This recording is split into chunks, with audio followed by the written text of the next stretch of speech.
Luke, thanks so much for being on the Art Dealer podcast. I appreciate you taking the time to jump in. Um, I'm going to talk about your history, the new album, marketing and publicity, Toronto press, just a bit of everything. Um, it's funny because I was actually going through my email after we booked this interview, and I was like, man, I've helped these guys so much. I wonder how many times. And I have it here somewhere. You have appeared on our site. Where is this thing? 27 different times, going back to 14 years ago is 2011. And I think that you guys were still kind of doing things more DIY by yourselves back then, but you hit us up and we did a free MP3 download of Fucking Up Young. Yeah. And that's like 15, about 15 years ago. And it's funny because I've been around the Toronto scene for a while, and there's so many artists that we've helped out, and there are not that many other than you guys, and then Gunshots 3X or Gunshots 5X, Pew Pew Pew. Those are the two bands that seem to always come back. Like, we just feature them over and over and over again. What's it like just to think that there was Luke 15 years ago reaching out to websites, and now he's got a publicist and a label and all that stuff. Well, I think you'd be proud. I think in the early days we were just trying to make a good racket, and we really had no idea what to do. And so it's like I talk to a lot of younger bands now, and they ask me what to do, and I say I don't know. The landscape is so different from the one we grew up in. I think that Luke from 15 years ago would be very proud of Luke now. Does Luke now have any intention of stopping? Absolutely not. So it's the same Luke, just wiser and more mature, but as hungry. Just as more, a lot more confident, a lot more just having a better time. Luke 15 years ago. Good. So speaking of setting up this chat, it was done through Adam Bentley at Otter Research. I always get his company name, Otter Research, who I've also worked with for a long time because a lot of people have been in the industry for just as long at this point. But what's funny is that in 2015, and I'll talk about this, I reached out to him to get some publicity with you guys, and he was repping you, and he is now 10 years later. Have you been with him this whole time? We have. There's a good chance that he sent you that young email. Really, one of the most important we took in our career was making friends with Adam. He was just starting his company then, and we were one of his first clients. I was really jaded already from both my parents we had been offered contracts by different management, and they had been broken down to me by my parents. They equated to a death sentence. So I didn't want to talk to anybody about anything with the band. Because I just thought everyone was a crook. And Adam was the first that challenged my prejudices about, and he genuinely cared about the band. That's amazing. And I think that that is kind of the point of not only this discussion, but what I'm doing with my company is to find more and more of the good people within the industry, and find different ways to help younger artists, the budding bands, avoid mistakes and missteps, and have a better chance of success in the industry. So I'll pull from you hopefully some information for them. Given how long you've worked together, I can assume now that that's because you guys had developed a really good rapport. whereas some bands will like jump from publicist to publicist. Do you think it's helped you, like having the same person by your side this whole time, as opposed to trying different things? Absolutely. Absolutely. I mean, Adam is one hats in our camp. our camp, publicist, But he's also but he's also an been advisor. an advisor. He's He's recorded parts of the band, parts of the band, like he's parts of parts of Firepower, Firepower, and Fuck Art, Fuck Art, vocals for Pandemic. Pandemic. He's He's let us rehearse there. He's a friend. He's a friend. I'm actually in a seeing couple hours. in a couple hours. That's So, funny. yeah. How important is having not just a publicist, but like a reliable publicist or a teammate for a band, whether it's in your position or 15 years ago? I think that I think that not to be too hallmark. People, other reason why we want to what we want to do, right, is human solidarity, how how we've made it, and and I think just as just as true for rock and the band people that and the people that are around it. you You can't get anywhere with this, really. really. But you do need help at some point. We We needed more help, probably because we were bumpkins bumpkins from country country here who didn't have anybody to really talk to about what to do that next, setting setting goals. There was no roadmap, easy access. So Adam is crucially invested in our project here for 15 years. We have really the fruit of that relationship, because I think a lot of people would have gone bullshit along but he's been through it all, thick and thick and thin, and long-term relations are are the most important in in everything, but the music the music industry. I totally agree with you. This is amazing so far. I'm just taking a quick pause because your audio is cutting out a little bit for me. Not a lot. What do you Yeah, you want to try? these? I mean, it's mostly good. I just don't want to miss like any of the gold you're dropping right now. Try those. Let's see. Do you have any like apps open? Or... Hello? Yeah, that sounds amazing. Is that better? Yeah, that's way better. Okay, yeah, everything's closed.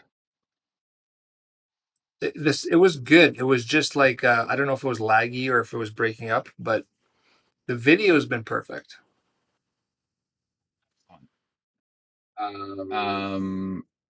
Yeah, that should be a little better. Now, unfortunately, I'm getting a delay. Like the audio, the audio and video are out of sync now.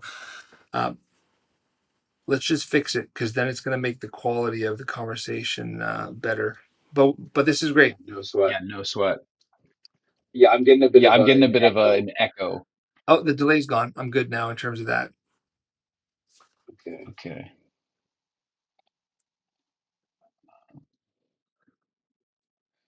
Is there? Do you know if there's any way I just turned on echo. cancel out echo? There's a feature on my end. I just turned on echo cancellation. Is it any better? Hello. Yeah, it's gone. Nice. Okay. Good. I'm gonna just edit this part out, so we'll just keep going.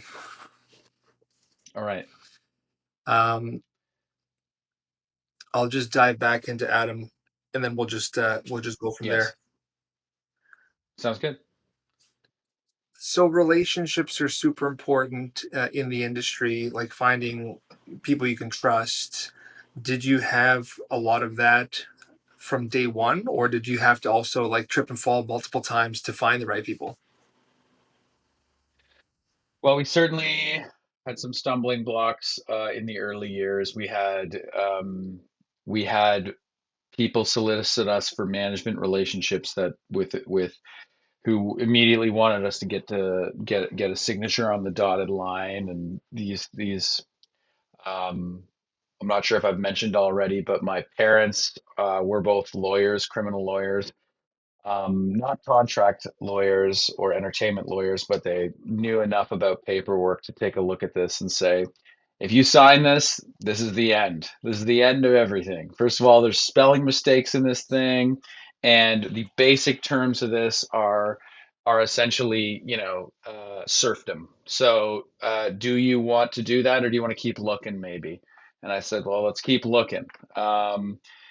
So, I became very jaded about the music industry, even though we had barely even entered it we hadn't really entered it at all. And Adam was the first person that we met that I, he always tells the story of the first time we met and we had a meeting to discuss us working together.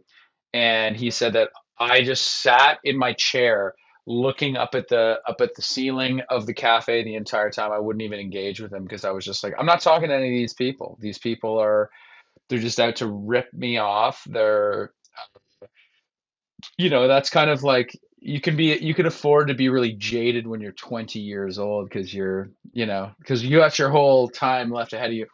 It was, but I quickly found out that Adam was the real deal, and he really actually cared about the band, and that was the first time I really felt somebody actually cared about the band and what we were doing. And we all developed personal relationships with him outside of the band, but he knew how the band worked more than anybody. And so we've had many people come and go, as is the nature of business in general, but the music industry specifically. But Adam has kind of been a crucial kind of background player in this whole thing because has he has more knowledge about the band than we do. And so he can bring people up to speed on, well, this is how this guy is, and this is how this guy is. This is what that guy does. This is what that guy does. And so, he's kind of, it's a tired old trope, but he is kind of like a member of the band at this point. He just isn't on stage with us. I mean, we involve him in every stage of everything still, and it's kind of been that way for about 15 years. So I really couldn't even imagine where we would be without Adam. That's awesome. I was chatting with a band this morning. I mean, we get like inbound calls and looking for services. How can I help? And I always say the same thing. For me, it comes back to kind of where artistry ends, business begins, and there's nothing wrong with that.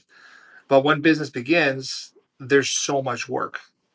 And with artistry, there's so much work. How does an artist stay focused on the creation, the writing, the lyrics, the gear, the recording, the mixing, the match, whatever they need to be involved with, and then also have all the other stuff happen? It's a team, it's a family. And Yeah. behind the scenes for the biggest acts, you get bigger and bigger teams, especially with production and, as things get larger. And it's so important to have people that you can trust and rely on, that got your back, that aren't going to rip you off. It's nice to hear that you found that. Um, what would you say to other bands that are just starting out? Like, how does one find that type of person other than just emailing Adam? How do you find your person? Yeah. Well, I think, it's one of those things where I think that one of the things that I do tell younger bands if they are unwise enough to ask me for any advice, I just say, like, if you're a band and you don't have much going on right now, you're just excited about what you're doing, but you don't have much traction, make sure that you are spending every day working on this thing. Like, this is, small businesses, independent businesses don't get off the ground by sitting around waiting for opportunities. You're gonna have to be prepared for rejection. You're gonna have to be prepared for disappointment, and a lot of it. And you don't really have you have control over how you handle that rejection and disappointment. But if you're not being rejected uh, by certain places, then you're probably not working hard enough and going out and finding opportunities. And so, Adam was a kind of an accident. We Adam came into our world. We didn't go into his, but Adam came into our world because we were working hard. We were playing a lot of gigs, and we had a pretty decent crop of tunes that we were just finishing mixing. That his friend basically told him, "Hey, this young band has got some songs. Some of them are decent. You should check them out and maybe consider working with them." If you're working hard and your craft shows that, then people will come. People will come. I think that one of the things that I really also one of the other only piece of advice that I have for younger artists that if they ever ask me for advice is focus on your craft. I mean, it's important to participate in all these other tools that we have at our disposal, including social media and everything else. But the most important thing is like, what is your actual craft? What is your art? And what is it that you do? Focus on that. Make the best songs that you can. It sounds like a no-brainer, but I honestly think that some people really lose sight of that. And they're trying to chase trends, and they're trying to um they're basically forgetting that, like, you know that the only reason why any of this ever happens is because your tunes are great, or your show's great, or whatever. Focus on your craft and good things will happen. You also have to market it, you have to get out there and hustle it, but you do have to make sure that what you are like, that you are happy and that you are fulfilled with what you're making. That's, to me, a super, it sounds like a no-brainer point, but I do think it gets a lost, especially these days when the temptation is to spend all of your time marketing yourself on social media rather than, maybe this course sucks and we should try a different song or rewrite this part or whatever. I think you know, music should come first in the music Yep, industry, personally. And if you do focus on that, good things will happen. I agree with you. Focus on the work, show up, do the work, hustle hard. It's funny, I don't know why, but I just had this vision of the 80s, and the guy who's like, I'm gonna be a skier, and he goes out and spends thousands of dollars on, like, the outfit and the skis and the poles and the boots, and he's like, I've never been on the mountain, what do I do now? You don't need Yeah. that. You need you and what's inside. And if it's authentic and true and you're happy, you said happy, and you love doing it, that'll present naturally in the art. Yes. I think so. Whenever, I've had points in my career where I've been very, very bogged down and deflated by aspects of the industry. And I found this quote. I think it was actually Kyle that told it to me because he realized, he sensed what I was kind of that I was quite weighed down and distracted by all this stuff, and he shared this anecdote that Tony Hawk, when he was at the kind of apex of his career in terms of his performance, was doing all these competitions, and if he won, people would be like, of course he's going to win, like, that's boring, of course Tony Hawk's going to win. And if he lost, people were like, oh, Tony sucks now. And he was just getting distracted by all this stuff. And his best friend Rodney Mullen was just like, well, we don't skate for them, we skate for ourselves, like, don't worry about that stuff. And Kyle shared that with me, and I do think about that all the time. Like, when, I'm in day after day of, accountant stuff or lawyer stuff or some kind of uglier side of the industry that we find ourselves in. I just remind myself to pick up my guitar and turn my amp to 10 and play an E chord. And if that still makes me happy, then I'm in. And it never has failed. Like, distortion and volume, it still does it for me, my friend. That's a good thing. What's funny is you're constantly setting up these natural segues to my questions, because I was on your IG yesterday, and then I found something. I came across something. I was like, oh, no way! I got to talk about this. And now you mentioned Tony Hawk. I'm not a big, like, online guy. I just restarted socials for this podcast alone. The last I checked on the the social sphere, Francis Bean Cobain was married to Tony Hawk's son. Yeah. The reason I mentioned that is because I found on your IG this awesome post of Kurt in his classic pose with the guitar up and he's on stage, and you saying how this was such a monumental moment in your childhood, discovering him, hearing that music, which for me resonated hard because I was big into music and I listened to a lot of classic rock, classical jazz, blues in my house growing up. And then eventually somehow I got into hip hop rap in the late 80s.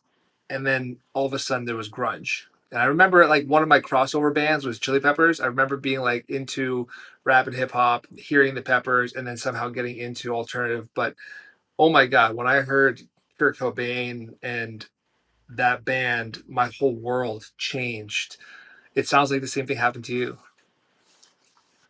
It did. I mean, it's I was too young to be around for the first. I was born in 1990, so I mean, I wasn't around. I wasn't really listening to a ton of music myself in the during Nirvana's original run. But my introduction to Nirvana was when I was 11 years old, and I was sitting in my family's living room getting ready to go to school, and we used to back in the day have this thing called Much Music, and I don't know how many people out there listening will remember that, but for those who don't know, Much Music was a music video channel that played music videos at various different programs. But in the morning, they had this program called Much On Demand, and so you could basically call in and request a video. And this video was exploding. It was everywhere, and it was a video for an unreleased Nirvana song that they just put out to support a greatest hits album called "You Know You're Right," and it's a perfect propaganda film of the ragged glory that was Kurt Cobain and Nirvana. And I saw this music video and heard the sound coming out of our parents' Toshiba television, and it changed my life. I was 12 years old. Kurt had been dead for 8 years.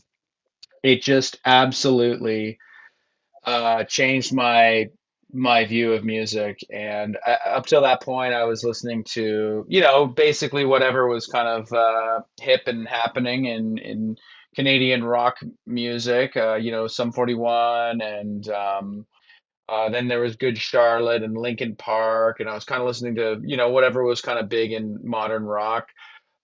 And then when I heard Nirvana, it was a completely different thing because not only was it so much more powerful than anything I'd ever heard before, it seemed like I could do that. Like I'll never be that good at it, but it was the first band that I ever heard that and first time I ever saw a music video where it wasn't super polished and pristine and just unachievable, and godlike. It was ragged and raw, and the song just kicked so much ass.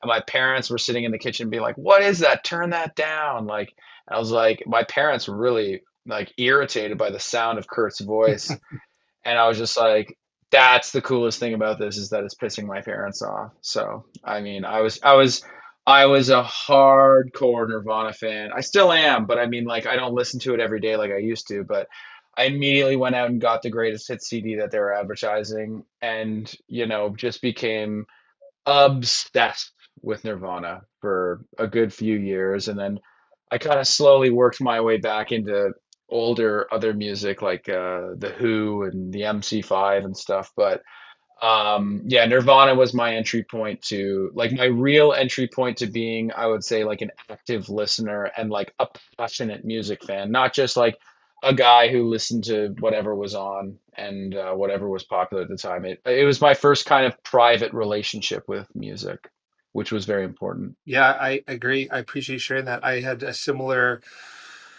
thing happen. I mean, as I said earlier, I've been surrounded by music my whole life. I listen to a whole bunch of different genres. I still do. Like I'm a music purist in the traditional sense that I listen to everything. I really do. And I don't say that like, oh, I listen to everything. I listen to all music. And if it's great music or if there's an amazing message, it'll resonate with me somehow. Electronic, rap, R&B, grunge, black metal, you name it. There's something out there. And so I was already in that world, but I remember hearing him. I remember hearing some of the bands, some of the albums coming out around that time, and just instantly being addicted. I don't think music has ever Yeah. been like it bit me and it never let go ever since then. I have tons of, Nirvana memorabilia here, and I never got to see them play live. Uh, I moved to Europe in '94, and he obviously died around that time, and their European tour was canceled, and everything changed. But I'll share a story. The closest I can really say I ever got to that feeling to them was I was lucky enough to be in Europe when the Foos did their first ever European tour off the self-titled album. And I still remember picking Mm. up that album at an HMV, a record store for people that don't know what that is. Buying the CD, going back to Yeah. my grandma's place, throwing it into her player, and she had a pretty good system, and pressing play and being so excited that it's like another Nirvana album, but not, but maybe, and then being really pleasantly surprised with like the mixture of melody and heaviness that was on that first album. So fast forward a few years, they're doing their first European tour, and I'm in Prague. I'm in the Czech Republic. That's where I lived, and I was at this venue, much smaller than they probably were used to performing. And two crazy things happened that night. I learned a lot at a tender age of 15 or 16. I was in the mosh pit, by myself with friends, no parents. And at one point, I looked over and I looked up and my like locked eyes with these two skinheads. And I was in a flash, in a moment, I was like, I am dead. I'm gonna get my ass beaten. I am fucked. What am I gonna do? And in all that split second that I'm having those thoughts, what ended up happening was the one of the guys puts his hand down and basically implies to me, "Step on here and I will throw you up." And he did. And I had my first crowd surf Wow. experience in that moment. And I let go and I just enjoyed it. And I crowd surfed all the way to the top. And I was so hyped and so jazzed. And I was wearing this blue denim flannel shirt, which 16 hyper me like ripped off. And I was like, yeah. And I chucked it, and somehow that made its way onto the stage. And at the very end of the show, Dave Grohl is like, "Good night, Prague," and picks up my shirt and puts it on the microphone and walks off stage. And it means nothing. But the 16-year-old me was like, "Oh my God, that's Dave Grohl. That's my fucking shirt." And I instinctively ran backstage thinking that maybe somehow security would like introduce me to the guys so I can get my shirt back. Uh, but Yeah, like that's the beauty of music. When it gets you, it means everything. And those moments so it does. cemented. Yeah, I mean, I think most of the like that's amazing that you got to have that experience. And I also that you got to live in Prague. I mean, what a city, man. It's Oh pretty good. man. But yeah, I think most of my important relationships with music have been because it's funny because music is such like a tribal social like thing, and it's in its kind of like in its purest form, it's like, we're all getting pumped up about something, whether it's 100,000 years ago and we're around a drum circle or something, or we're riding in the van listening to Mississippi Queen as a band. Like it's a communal thing or a rock show or whatever. But my I think most important relationships with music and particular artists have kind of been private and like just me listening to that thing, lost in it, repeating it like again and again and again. Like, when I really got into Nirvana, as I said, I had that CD, and I had a CD player. Again, for anybody that is too young to remember those, but CD player with anti-skip technology that never seemed to work. But I had a paper route, and I would go deliver papers on Friday afternoon after school, and I would listen to this CD over and over again, and I would get obsessed with a new song on this greatest hits. Like every single week, I would just be obsessed with one song and just keep playing it. And I just have this really distinct memory of me like poorly, very poorly delivering papers, like not doing it the way I'm supposed to, listening to Sliver by Nirvana, and just thinking that like life's all right. So yeah, no, that's awesome about the Foo Fighters though. It's the closest I got. Maybe one day we'll see. We'll see what happens. I always have an open mind now. I'm 45. I've got a couple kids. Another on the way right now. You never know what Oh, bring you. congratulations. You never know what life's going to bring you, and I think it's an important. You kind of touched on this earlier. Don't have expectations. Don't focus on the outcome and I need this and I'm gonna get that. Just focus on the here and now and be happy and create and enjoy the ride. If something bad comes up, it probably was meant to, and you'll probably learn a lesson from that, which will only make you stronger and put you on the correct path that you're supposed to be on, anyways. Like starting a podcast when you're 45 after 20 years of doing this already. Speaking of anniversaries, the last time we actually talked was a decade ago exactly. It was Riot Fest Wow. 2015. And Good we did times. some interviews. That was another Adam an Adam hookup. Shout out. Shout out. I got a couple questions, coming out of that, but man, that was such a wild festival. Motorhead, that was the only time I ever saw him. And then Lemmy died very soon after that experience, or that Yes. appearance. Weezer, Prodigy, Eagles of Death Metal. It was Wu-Tang. It was a huge, huge festival. What was it like? Oh yeah, and also, by the way, Alexis on Fire reunion. There was a lot of Yeah. stuff that And happened. What was it like, being on that bill at that point in your career? It's such a huge event. well, I remember that it was amazing beyond belief to just like we had the best time slot ever. It was like wow, they were changing over stages over there, and like I think our stage was very close to some of the only working porta potties at the festival, so we had higher than normal traffic, at least in passing. But I do remember just feeling like just being up in front of all those people and being like, this is like, how could it get any better? I remember like trying to snoop around Lemmy's dressing room, but it was made clear to us that he is resting and that he's I think there was enough kind of murmuring in the in the punk rock and roll community that like Lemmy was not in good health at that point, so we obviously didn't want to bother him. But I just remember feeling absolutely over the moon about getting to play that show. And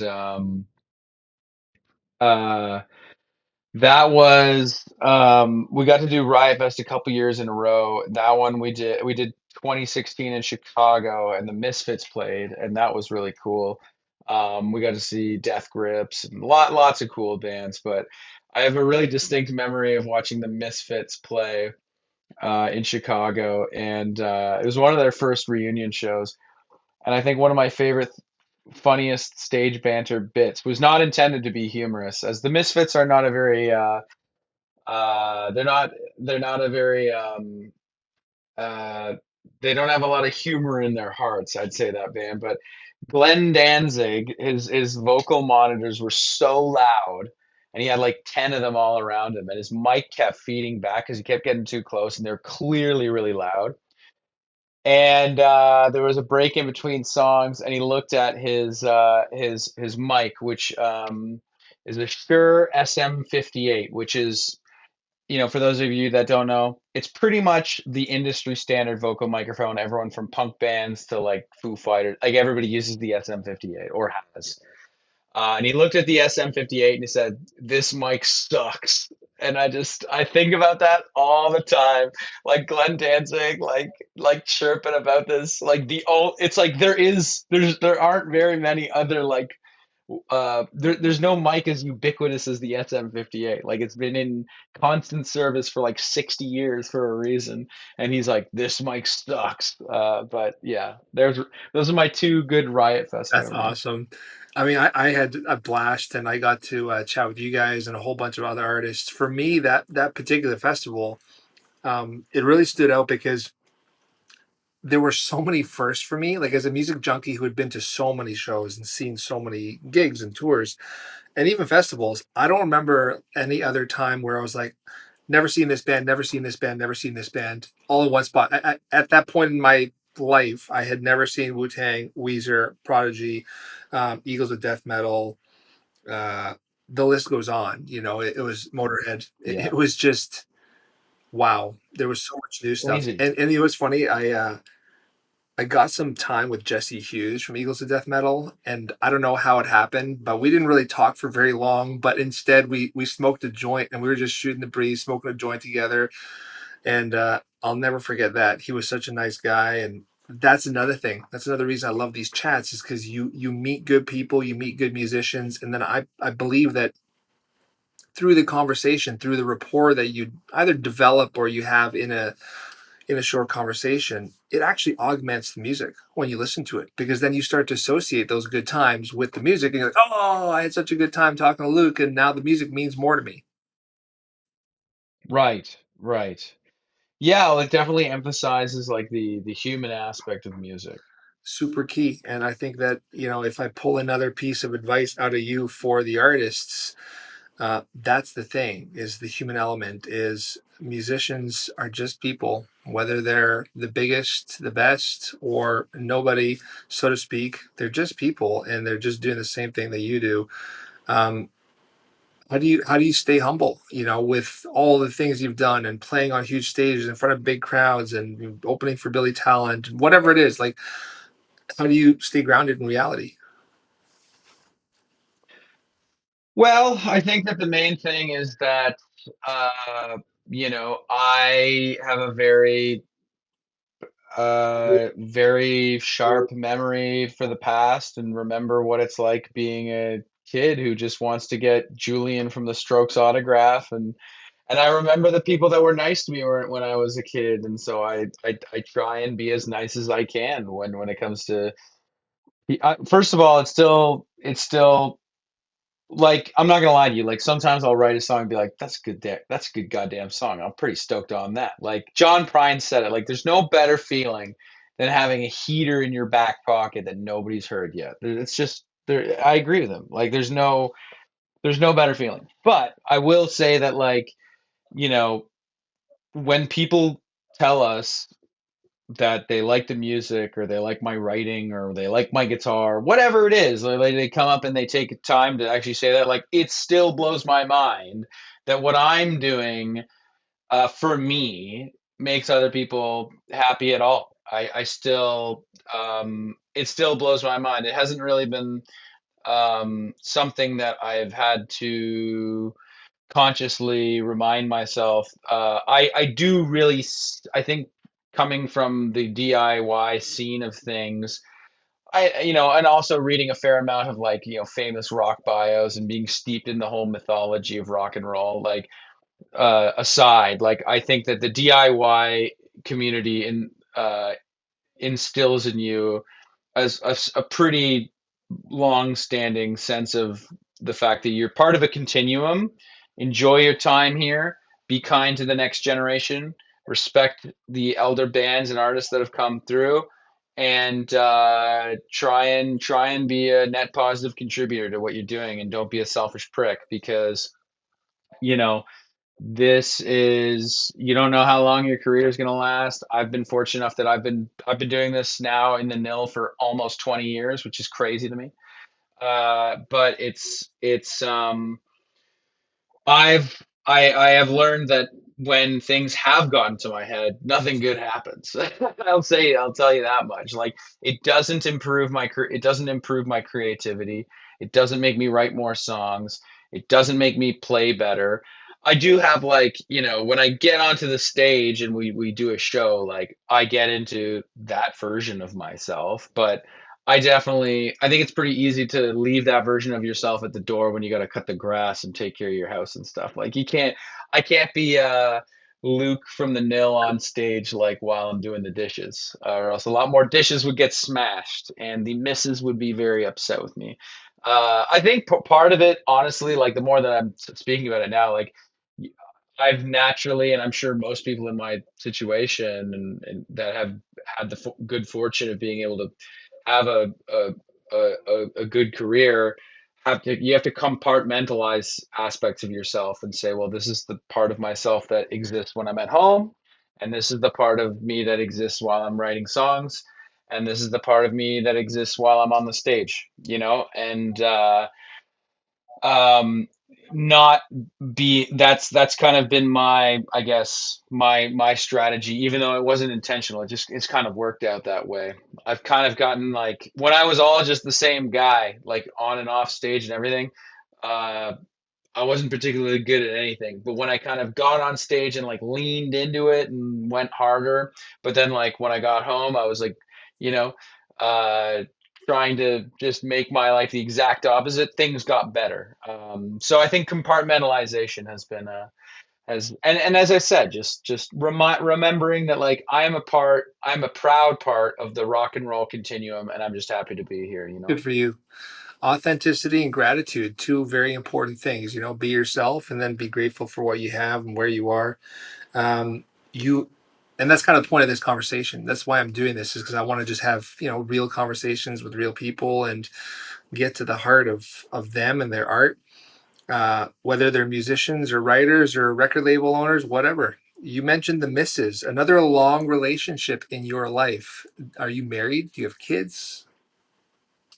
No, no, I've had a long-term partner for about over 8 years now, but we are not married. She's in a completely different field of profession than mine, which probably helped. She's just finishing up her PhD in theoretical physics, so we do very different things. But yeah, we've been together a long time now. No kids, no plan. I don't think, like, I don't know, I don't know if I ever want to do that, and it's really just in terms of, for me personally, and I know people, and I have talked to them, like, that are in, uh, rock and roll bands for a living, but I don't know. Uh, to me, it's really scary, just from not only the being a father side of things, but also the, like, okay, well, you don't get to tour as much, and now everything's gonna slow down, or or at the very minimum get more complicated. And we're just so happy the way things are going right now, that if and when that does come on the table, I think it's going to be a few years down the line. But yeah, I'm pretty committed to rock and roll at this point, in terms of like pursuing it with every fiber of my being. And I do think that to enter into, fatherhood or something like that, I don't think I would be a good dad if I didn't alter my approach to rock and roll correspondingly. That's not to say I would completely leave the road if that happened, but yeah, I think it's the kind of thing where, as I said, I'm just really enjoying where things are at, and my girlfriend's really really busy too, just in her last year of her PhD, so it's nothing on the table right now. We also, we've got a couple of dogs, and we love, like everybody, we love traveling. We like traveling to not necessarily the most safe countries. We like going to some wild places and stuff. So I think we have a pretty big appetite for that type of travel and kind of just general lifestyle for the next while. Good for you. I mean, there's no right or wrong answer. It's just Of curious course, what you have going. And you're right, kids are a lot of work, and they do change things most of the time for the better. Having a complementary partner, having a team, again, going back to team, like, to help manage the calendar and schedule, allows for more or less kids. So I guess it's like music. It's like having right, a band. The band's the baby, the music's the baby, and depending on how many team members and who does what, that's how it succeeds or grows. Um, exactly. Obviously, your partner's been super supportive of you and your career so far. Do you feel like you had other people when you were younger, that, like your parents or anyone else, that were also big positive influences, saying like, "Yes, chase your dreams, follow this," or were they like, "No, you should be a lawyer"? No, they were super supportive. I mean, my parents, as I said earlier, were both lawyers. They're now retired, but I think they realized early on into my kind of like preteen years. My mom tells the story of my little sister coming up, one of my little sisters coming up to her and saying, Mom, I'm really scared. And she's like, why? And my little sister said, because I don't think Luke's ever going to be able to have a normal job. Why is that a bad thing? And damn it, she was right. Yeah, yeah, those are the observations of a 9-year-old kid, and she was bang on the money. But no, my parents, like as soon as I found something that I really liked, because I was pretty aimless, like most children are, you kind of like, but I wasn't great at hockey. My dad's a big sports guy. Wasn't great at hockey. Definitely wasn't good at football. And so when I started playing music, they were just mega, mega stoked that I had something to do and something to really channel my energies into and something to learn, a discipline to apply myself towards. I mean, they drove me to guitar lessons. I still laugh with my mom about like some of the, I don't, I'm a big guitar guy. Like I just love guitars in general. And so my mom, when we were like teenagers, would drive me out into the middle of nowhere with like these directions printed off of MapQuest to go check out like some old guy's got a shed out there and there's a bunch of vintage amps and you can try them out. And like my mom would like, through a blizzard be driving me and a couple of my guitar buddies out to this shed in the middle of nowhere.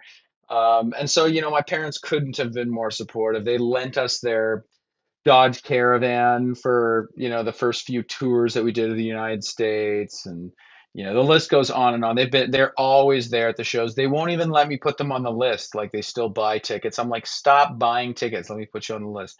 But they still buy the tickets. They buy the albums. Like they're really proud. When we put out our first EP in 2008, which is crazy. My mom would go literally like without my permission, go door to door trying to sell them to people. I was just like, Mom, what are you doing? You're embarrassing me. But like, my mom is so proud of me. My dad's so proud of me, and like, my whole family is. I mean, I am very fortunate that I come from from an awesome family in terms of the people around me. So I think that has been critical, and Kyle's family too. I mean, Kyle's dad is a mechanic. He's he's been super supportive and helped us out with all the vehicles that we've ever had. He's let us practice in the basement. He comes to every show too, buys tickets. We've been very, very fortunate in that department in terms of our parents, and I think that they both put pressures on us at certain points, like probably around that Riot Fest show. My dad was a bit more like, he came into my room. I didn't have a job at the time. We were in between tours. I was still living at home. I hadn't gotten out of the house yet. And my dad came into my room at like or like 8 a.m. and like woke me up. He's like, "What are you gonna do today?" And he was going out to go be a crown attorney and get his ass kicked in court for 8 hours. And I think that resentment was boiling over of like, what is my 24-year-old son going to do with his day?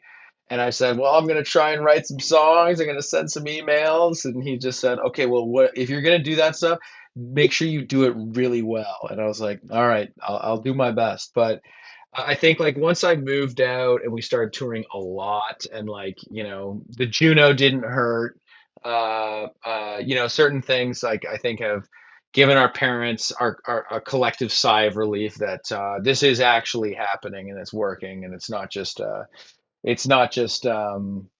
hobby, an expensive hobby. So yeah, I mean, I think, but overall, they've been incredibly supportive, both mine and Kyle's parents. Good for you. I mean, that I think it's important, and I find it fascinating because the last two chats I've had, Ryan McCombs, lead singer of Soil and Drowning Pool, and Marshall Dutton, lead singer of Hinder, both of them said the same thing. They said we had incredible family lives. There was no strife or struggle in some of the traditional sense that people think artists have to suffer in order to create. But they said no, we had so much love at home and support, and ultimately that led us to these positive spots.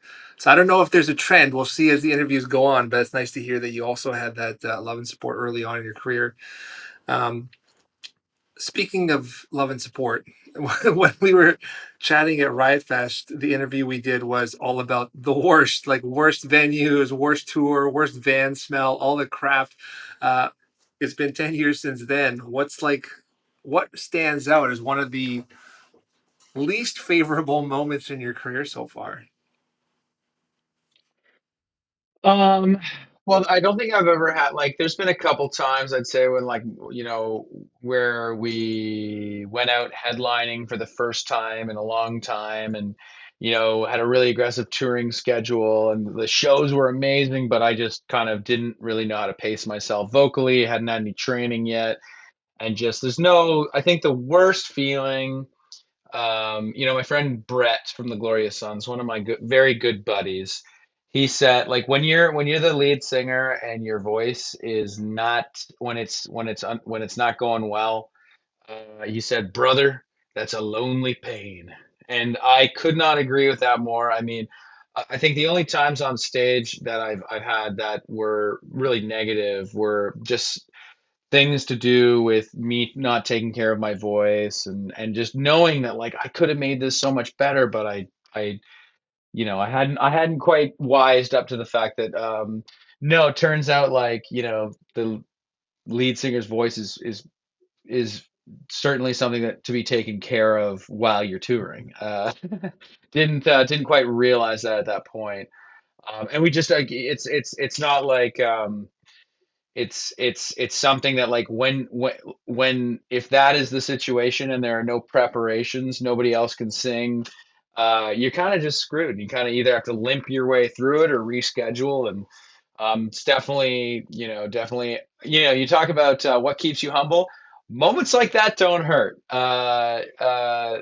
So but in terms of like worst things about like worst moments of the band and stuff, we've been pretty blessed in terms of our situation. We haven't had any brutal car accidents or anything, knock on wood, or any.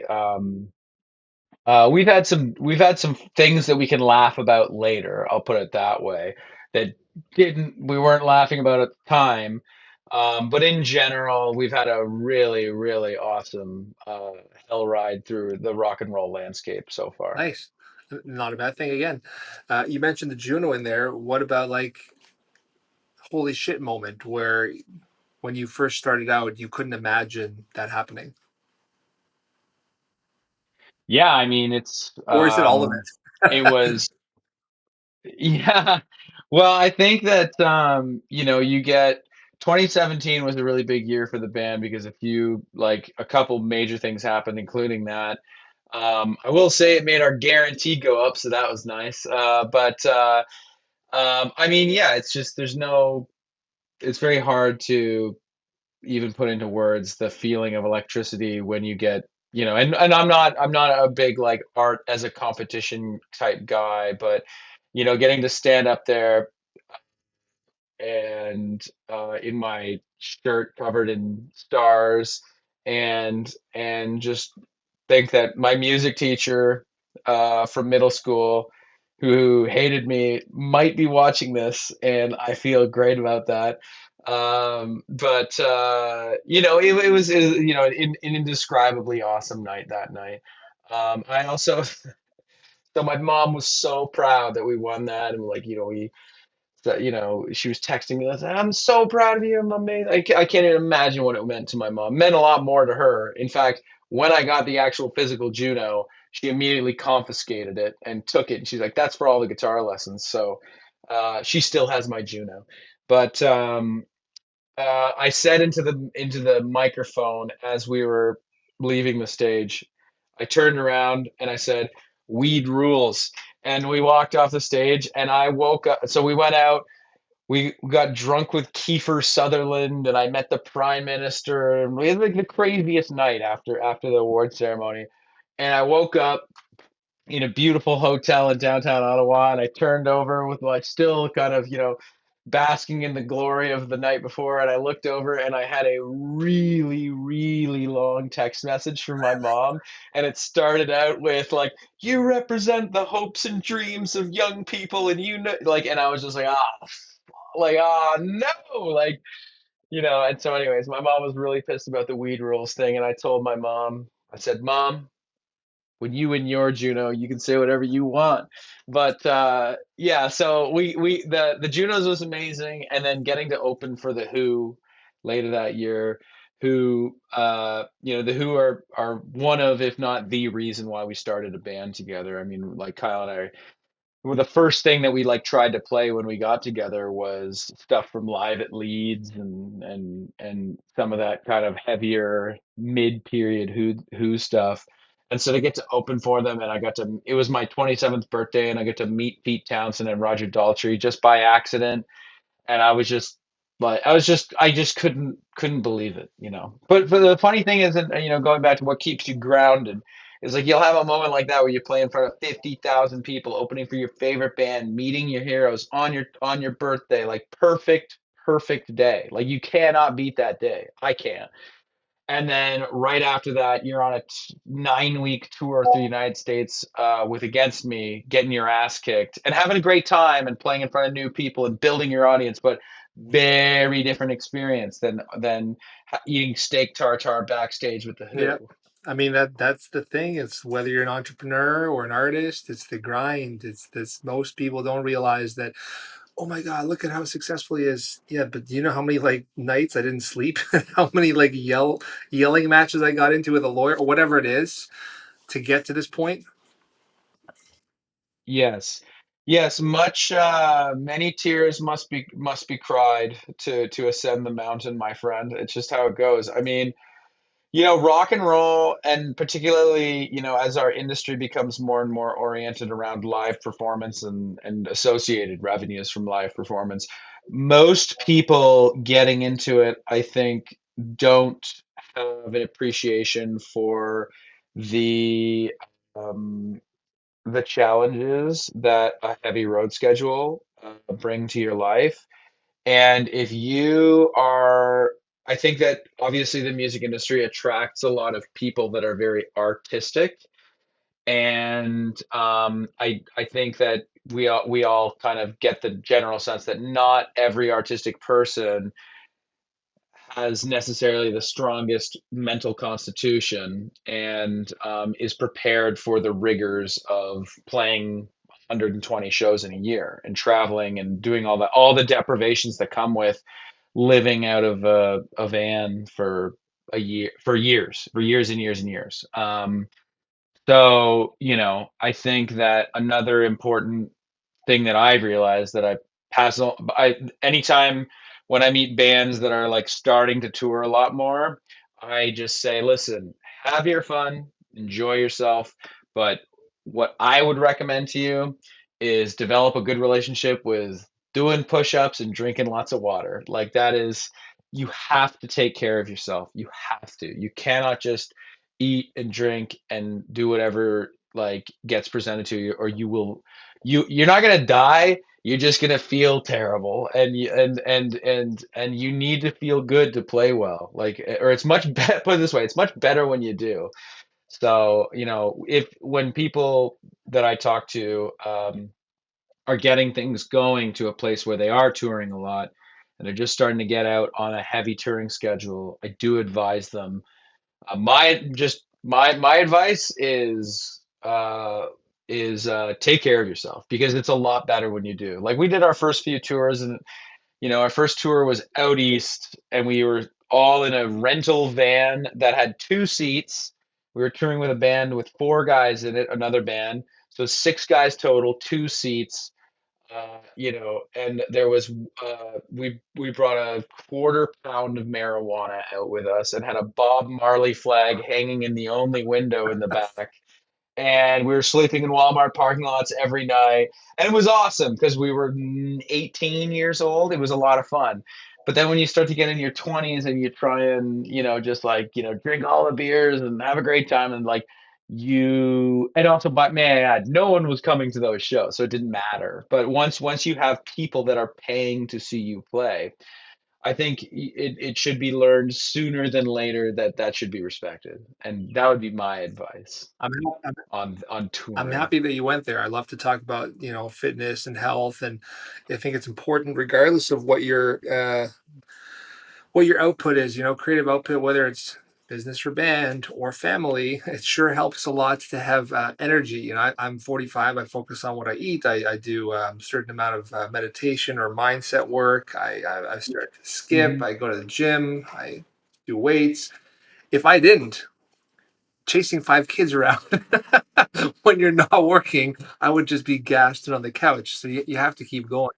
Yeah. You know what? You talked about a lot of really awesome stuff there, and I just have a couple questions left, and then we can wrap up.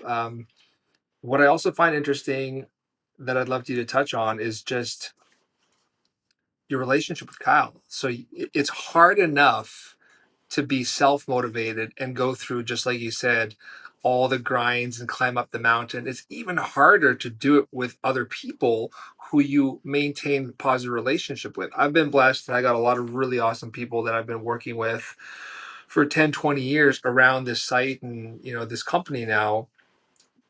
But how do you and Kyle do it? Do you never see each other, and so when you do, it's easy? Like, talk about your friendship. Well, our partners always joke that like Kyle's my boyfriend and I'm his boyfriend because we call each other every day. Like we have our periods where we we've had many periods and we'll continue to have periods where our relations are strained, and that can be due to it's usually due to something happening within Nil world. It's usually due to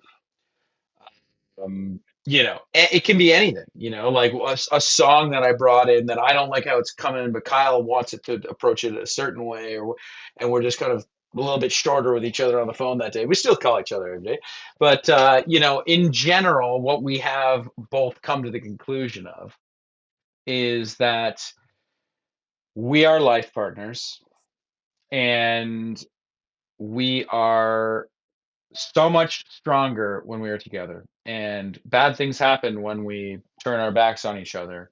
And bad things happen when we're not close. And so our focus is on our friendship first and our business and band second. Sometimes the activity level and just kind of intensity of whatever we're doing with the band takes over in a way where our it really does get hard to bring our friendship back to the forefront. And it's like, we accept that at times our friendship is going to be somewhat eclipsed by the task at hand in terms of getting things done. But we have so much shared history. We have so many shared experiences. We've been through so many wars together. We've been through so many highs together that like nobody could replace me and nobody can replace him in each other's lives. Like it's the people that you've known the longest, that you've had these kinds of, that you've been through these scrapes with, they're irreplaceable, right? Like we have, as you move through life, like we're in our mid 30s now. I'm 34. Like, people come in and out of your life, and you have a good time with them, and then you might lose contact for a while and never even pick it up again. That's fine. Like that's how life works. But the more people that do come in and out of your life, it does really focus your mind and your attention on the fact that the people that you've been able to, the people like Kyle remembers what I was like when I was 9. There's not a lot of people that can say that, and I can say like I can remember what Kyle it was like when he was 7. Like that's an irreplaceable connection, and so there are though sometimes we really piss each other off. Of course, we're basically brothers at this point. Um, but what keeps us coming back is the knowledge that like we've been through so many things. This is nothing. Like we might piss each other off over X, Y, and Z, but it's like, but that doesn't matter. It doesn't matter. Like that doesn't matter when you take into totality like the depth of our relationship. So Yeah, I mean, like we both have our aspects that make us less than chummy fellows at times. I've got my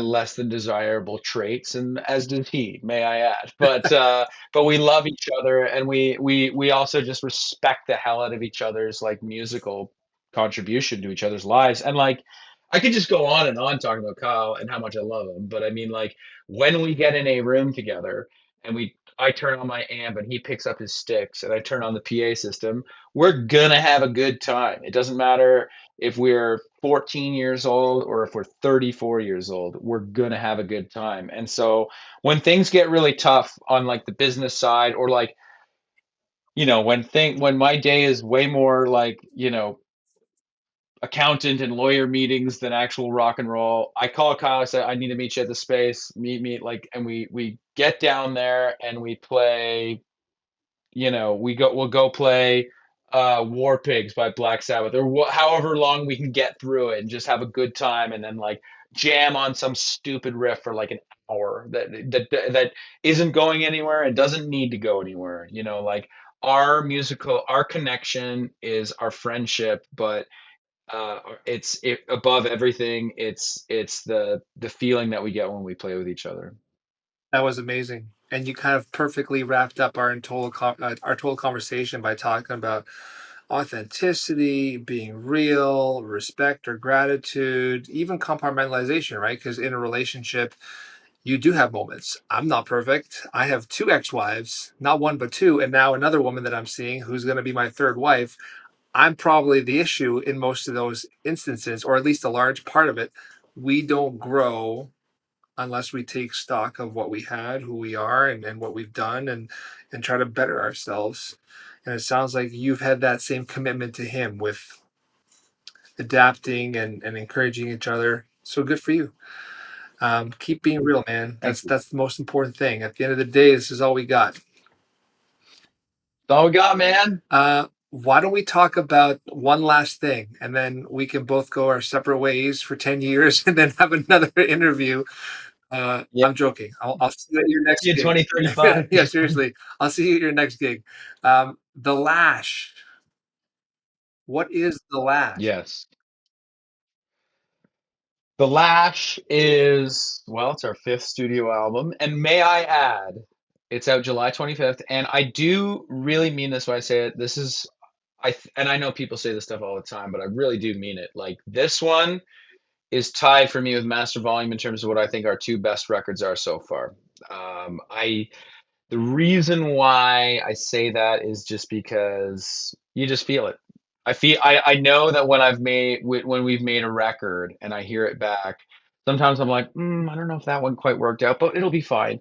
When I feel like that, the record doesn't like it's I that feeling doesn't necessarily go away. I do not have that with this record, and I just am very confident in it. And back to your original question, what is the Lash?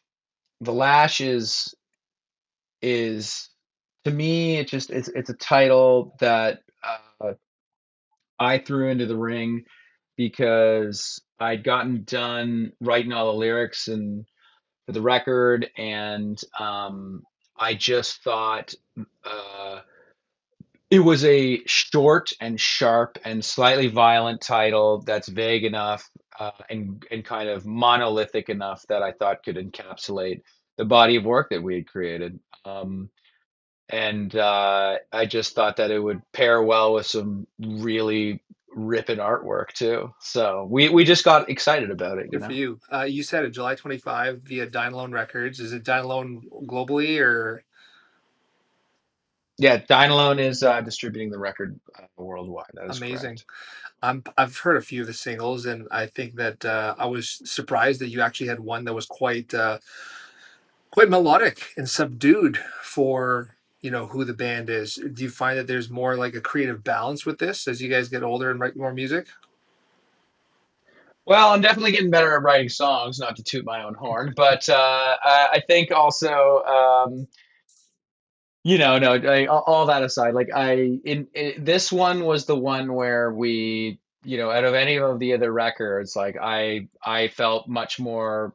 I've kind of had since Fuck Art, I've had a bit of a creative renaissance with myself in terms of, listen, the pandemic was terrible. We can all agree on that. But I had some excellent things happen for me during that period, and one of them was really, really stepping up my output and gaining a lot of confidence as a writer because I had nothing else to do. I was sitting around and I just wrote songs, and we all, the band and the whole company benefit from that. But one of the songs that I wrote right after we made Free Rein to Passions was Spider Dream, which is the second single. I think that's the one you're Mm. referring to. I had COVID. I had gotten COVID for, I think, the second time, and I was sitting at home and I was watching that Peter Jackson Get Back documentary, and I was watching the Beatles fiddle around with all those fancy chords, and I said, "Listen, if those assholes can do it, I can too." And listen, I love the Beatles, but I just tried to. I basically sat there and tried to do my best sad boy Roy Orbison, Glenn Danzig impression. But no, I was nervous to bring that one in because I had basically had it from front to back, just on the acoustic guitar. And traditionally, when I've kind of written something on the acoustic guitar and brought it in, sometimes it's been a real struggle to like nillify it and arrange it for the three-piece loud ass rock and roll band format from the, you know, this is how it goes on the guitar. This is the written song. How do we actually make it a nil song now?